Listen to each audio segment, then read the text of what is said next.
poltergeists, and PK.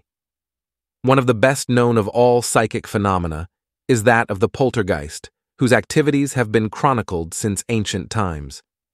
Literally translated from the German, the words polter and geist mean racketing ghost, and this well-documented of ghostly intervention is never a quiet one.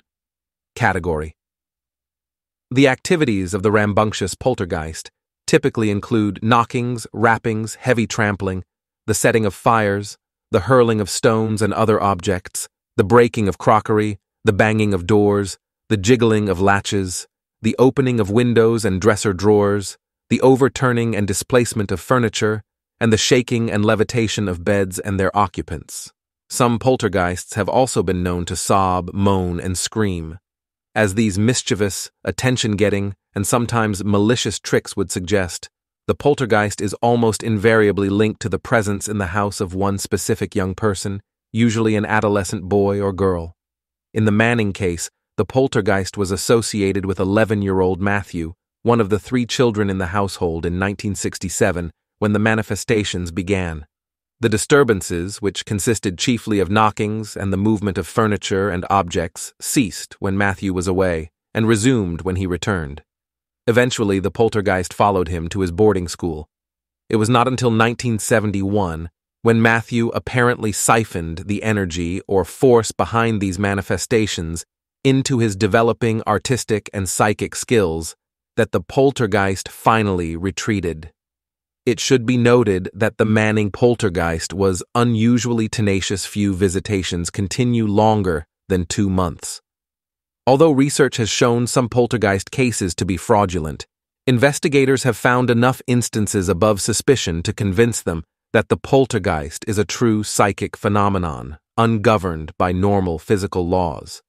Evidence suggests that the manifestations of the poltergeist are produced by bursts of psychic activity emanating from its agent, the one person whose presence is always required.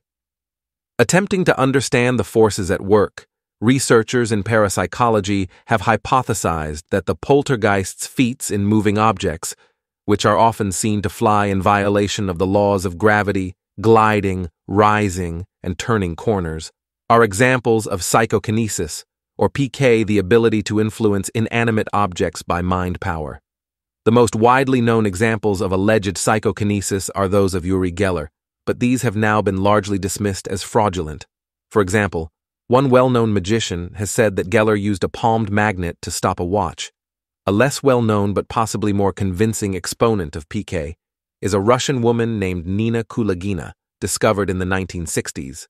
Her ability to move and otherwise affect small objects without physical contact has been witnessed by Western parapsychologists, but has never been extensively tested under rigorous laboratory conditions in the West, and her feats have not been scrutinized by professional magicians. The deficiency of the PK theory as an explanation of poltergeist phenomena, however, is that the energy involved in many poltergeist disturbances far exceeds anything claimed by the supporters of Kulagina and other PK adepts. The best they can do is to move a small object, such as a fountain pen, whereas poltergeists can cause crockery to fly across a room. In view of this, some researchers have cast about for a source of energy that might be utilized by poltergeists. But so far, their attempts to explain poltergeist phenomena have simply replaced one mystery with another. Even more mysterious is why any spirit or being that could marshal such remarkable psychic energy should expend it on such purposeless activities.